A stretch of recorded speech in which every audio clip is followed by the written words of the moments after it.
嗨，大家好。前两天，我想很多国内的网友们想必都被一条关于轰 6K 的短信给轰炸了。我也收到了2条，因为个人有2个手机号。这条短信的内容是这样的：公益短信，中宣部授予空军航空兵某团飞行2大队时代楷模称号，表扬他们是奋斗新时代的空中铁拳，号召全社会向他们学习。这件事确实非比寻常啊！不仅3大运营商进行短信轰炸，中央电视台还在当晚9点播出了该团飞行2大队被授予时代楷模的纪录片。据报道，这个航空兵某团飞行2大队是空军首批组建、首支参战、首立战功的轰炸航空兵大队，曾在抗美援朝战争中取得辉煌战绩。那么根据这些报道，我们可以来猜测一下这个某团2大队的出处。央视提到的，它是空军首批组建的轰炸机航空兵大队，还参加过抗美援朝，因此不出意外的话，应该就是1950年在吉林四平成立的中国人民解放军第1支轰炸机部队空8师了。空8师是以前的叫法，军改后的这支部队目前应该叫做南部战区第8轰炸师。第8轰炸师内有3个团，空23团驻地在湖南邵阳市的邵东县，拥有机型为轰 6K。空23团的驻地为湖南衡阳的耒阳市，机型为轰油6和轰 6H。 第3个是空24团，驻地同样为耒阳，拥有机型是轰 6K。 由于央视曝光的影片中机型均为轰 6K， 也就是基本可以排除空23团了，因此这个某团2大队应该就是隶属于南部战区第8轰炸师空22团或空24团的第2轰炸机大队了。那么中国空军装备轰 6K 的部队可不止第8轰炸师这一个师，东部战区的第10轰炸师和中部战区的第36轰炸师也都装备了轰 6K。 这个师还是神威大队的所在地。那么为什么是第8轰炸师的某队能被授予时代楷模的称号呢？随着央视的高调报道，各种各样的传言也开始在网上如洪水一般传播开来。首先，低空掠过钓鱼岛，这个消息的来源自然是央视新闻报道中出现的这个画面了。如图清晰可见，该第2飞行大队的轰 6K 以极低的飞行高度穿越了某个岛屿，而这个岛屿立刻被很多网友认定为是钓鱼岛。因此很快的，中国轰 6K 穿越钓鱼岛，日本大惊失色之类标题的文章就迅速在互联网上流传。我随便打开一个新闻报道是这样描述的：根据官方媒体报道，我们的轰 6K 轰炸机首次以超低空姿态穿越钓鱼岛，这是前所未有的壮举。轰 6K 这次史无前例的直接穿越钓鱼岛，的确振奋人心。我们需要这样的姿态告诉日本，钓鱼岛是中国的固有领土，日本没有资格阻拦，更无权说三道四。中国会如此彻底的宣示主权，日本高层和媒体立马进行了抗议。但是有什么用呢？没有什么比拳头更有用的了。我们需要强硬的态度，让日本死了这条心。以上的报道可以说鸡血打得满满。不过我仔细观察了一下这幅央视曝光的岛屿截图，并与钓鱼岛及其附属岛屿黄尾屿、赤尾屿、南小岛、北小岛、北屿、南屿、飞屿等8座岛屿进行了多角度比较。尽管略有相似，但很多细节都对不上，因此断定这就是钓鱼岛还是难以令人信服。那么这座岛屿会是哪里呢？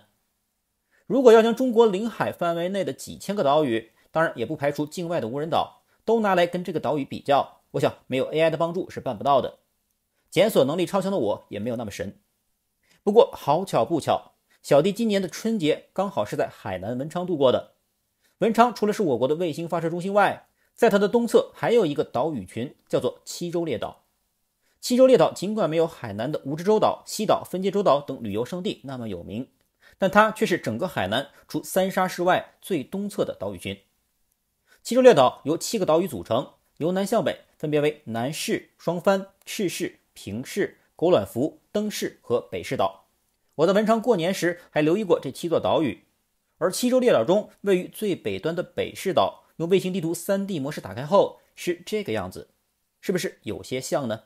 因此当时一看到央视的那个轰 6K 低空掠过岛屿的画面时，我的第一反应就是会不会就是文昌东侧的这个北市岛呢？我们将2张图叠在一起就可以发现外形极为相似。而且注意，面向镜头的岛屿一侧还有2个非常明显的裂缝，这也与地图中的保持一致。而且画面最右侧的几个零散岛屿在卫星地图中也是能找到的。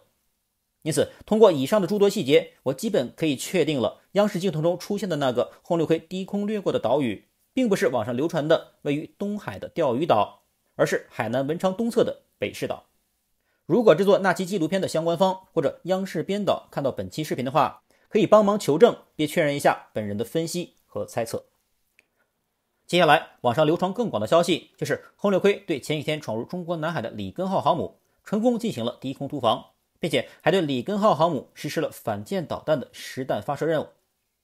轰六 K 发射了一枚鹰击12，成功命中了里根号附近的一个目标，这是里根号惊吓之余，迅速来了个90度转向，离开了中国南海，甚至还配上了对方舰长应对的场景模拟，连舰长的喃喃自语都有了，堪比战争小说。也是轰六 K 的这一枚小小的鹰击震撼，的确比飞越什么钓鱼岛来的刺激多了。那么这种说法可靠吗？首先，美军航母里根号是在6月7日至10日在琉球以东海域跟日本、法国军演结束后，于14日进入中国南海的。而三大运营商的短信轰炸和央视的电视报道是发生在6月20日，期间只有短短6天。而且里根号闯入南海，我当时还做了一期视频进行了跟踪报道，通过 ADS-B Exchange 网站跟踪里根号航母上的舰载运输机 C2 灰狗，6月15日至18日，里根号都是位于南海的菲律宾沿岸。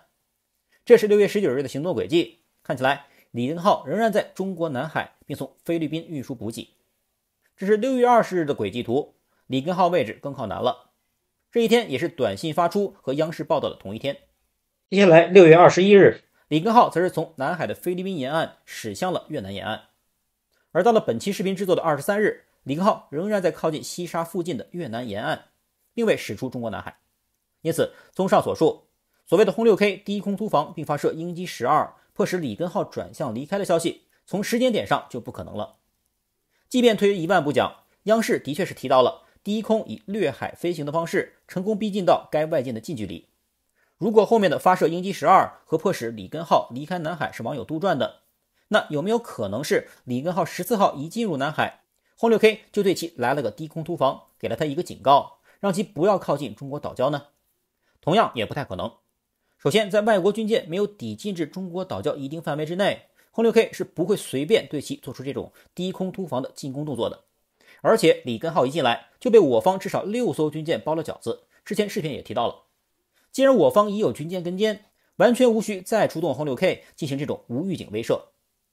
其次，时间上还是来不及。即便14号里根号刚进入南海，轰六 K 就给他来了这么一下子，短短6天时间，想要完成该2大队的事迹上报、中央军委审批、央视的纪录片拍摄，并组织时代楷模的颁奖大典，这在时间上也绝无可能。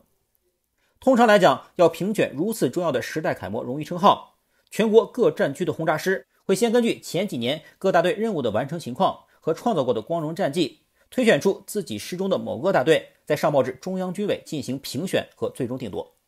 这个时间起码也要几个月至半年，要是短短2天就这么直接拍板定了，我要是其他师的官兵，我也不服啊！你们这评选里一定有什么猫腻吧？因此，整个事件在时间上也完全不符合常理和常规。所以，综上所述，所谓的轰六 K 飞掠钓鱼岛扬威东营，以及低空突防里根号航母威慑美帝，不过是某些网友把三大运营商的短信轰炸以及时代楷模的颁奖活动，强行与里根号近日闯入中国南海的事件关联起来，再配以惊悚的标题，在互联网上迅速传播开来。但实际上是子虚乌有、以讹传讹的谣言罢了，大家看看就好。